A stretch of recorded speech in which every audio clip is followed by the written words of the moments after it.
Je suis folle. Est-ce grave? Est-ce que c'est grave de ne pas se poser de questions?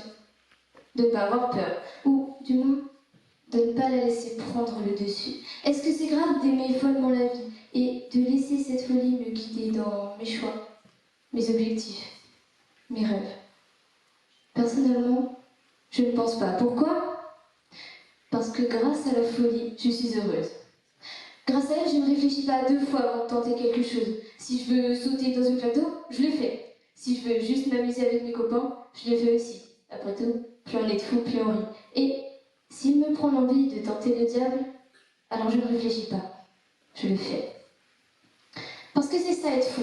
C'est avouer ses sentiments à son crush, essayer un nouveau salto à la gym ou une nouvelle figure en skate. Être fou, c'est se dire allez, je le fais. C'est arrêter de réfléchir devant nos peurs, parce que la peur, vous le savez bien, nous empêche de faire beaucoup de choses. Et ça, certains, ils l'ont compris. Parce que quand on les regarde, la seule chose qu'on se dit, c'est mais il est fou! Oui. Et c'est justement pour ça qu'on l'admire. Parce qu'en tant que personne saine d'esprit, ça ne nous viendrait jamais à l'idée de faire ce qu'il fait. Parce que c'est dément, insensé. En clair, c'est fou. Et parce que la folie, c'est accepter d'être libre, d'être heureux, de faire ce qu'on veut. Vous savez, des fois on a pu me dire « Mais t'en fais qu'à ta tête !» Oui, peut-être. Mais le fait est que ce n'est pas grave. Certains, ayant la folie des grandeurs, finissent comme Elon Musk ou encore Bill Gates. D'autres, attendant de l'amour fou, finiront aussi heureux que notre cher président à côté de sa femme. D'autres encore ont ce petit grain de folie qui, à la manière d'Einstein ou encore de Newton, leur ont fait découvrir ce que les gens sans d'esprit n'auraient jamais découvert. Bon, peut-être que Newton n'était pas fou, mais découvrir la gravité à l'aide d'une simple pomme, ce n'est quand même pas très anodin. En bref, la folie, c'est ce petit plus qui va nous faire passer de gens simples à gens plus très sains, voire même totalement insensés. Mais là où la plupart des gens voient cela d'un mauvais œil, je préfère voir cela comme une opportunité d'accomplir de grandes choses. Enfin, cela c'est possible uniquement si on accepte d'être fou. Parce que la plus grosse des folies serait peut-être d'ignorer ce petit plus. C'est vrai, pourquoi réprimer cette folle envie de vous amuser, de faire ce que vous voulez, de laisser votre folie faire ce qui lui plaît? Soyez follement amoureux, aimez l'imprévu. En clair, soyez fou en acceptant. En clair, soyez vous en acceptant d'être fou. Parce qu'après tout, jamais on n'enlèvera à Einstein sa folie ou à Newton sa pomme. Car ces grands hommes ont compris qu'en utilisant ce petit plus, on peut faire de grandes choses. Alors oui, vous pouvez aussi dire qu'être fou, ce n'est pas toujours une bonne chose, parce que certains ont laissé ce petit plus les dépasser totalement, au point de ne plus pouvoir se gérer eux-mêmes.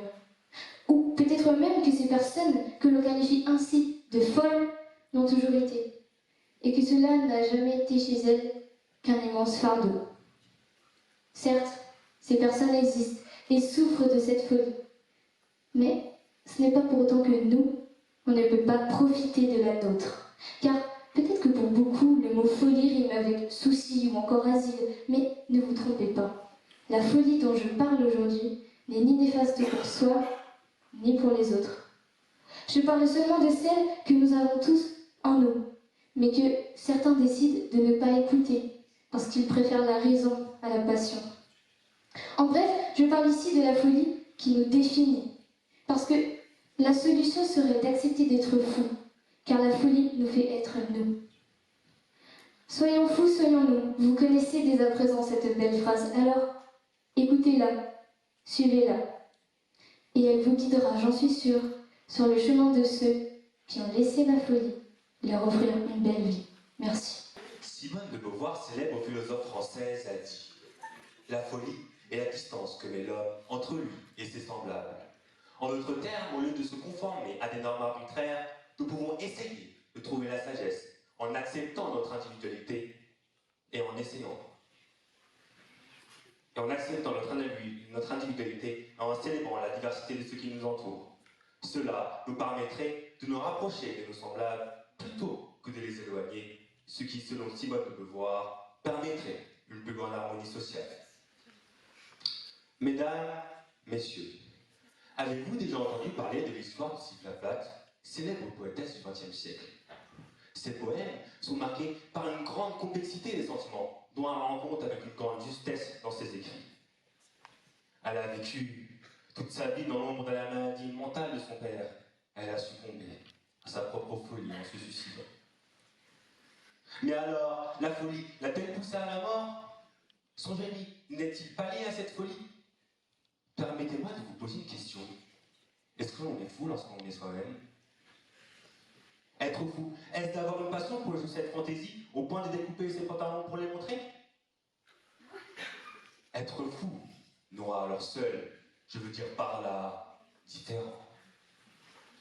Assumer ce grain de folie nous souvent difficile, et aux chaussettes colorées, nous préférons les cacher et devenir des gens normaux, avec des vêtements normés et des conversations, des lectures qui le seront tout autant.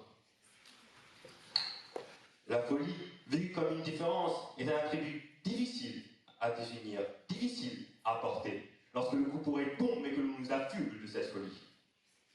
Pourtant, les messages sont nombreux à nous encourager à vivre et assumer notre folie. Soyez vous-même, soyez unique, assumez votre différence. Mais la réalité est tout autre. D'une part, parce que cette façon d'assumer cette folie à vouloir être soi peut sembler être une noble quête. Mais lorsqu'elle est poussée à l'extrême, cela peut mener à l'isolement et à l'égoïsme. Car vouloir être soi jusqu'à l'obsession peut conduire à un individualisme sans concession.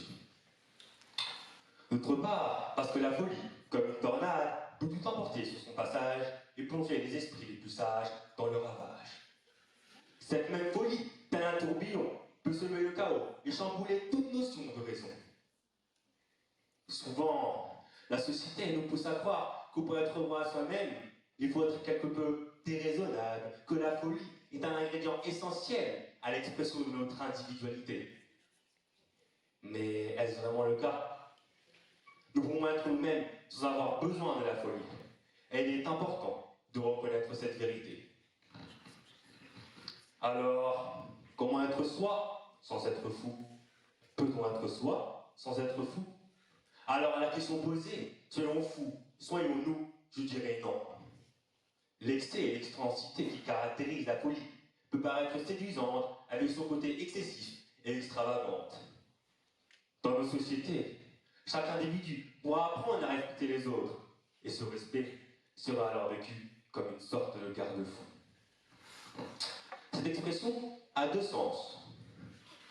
Un garde-fou peut être un parapet qui est établi pour empêcher les gens de tomber. Et au sens figuré, le garde-fou est ce qui préserve d'une erreur.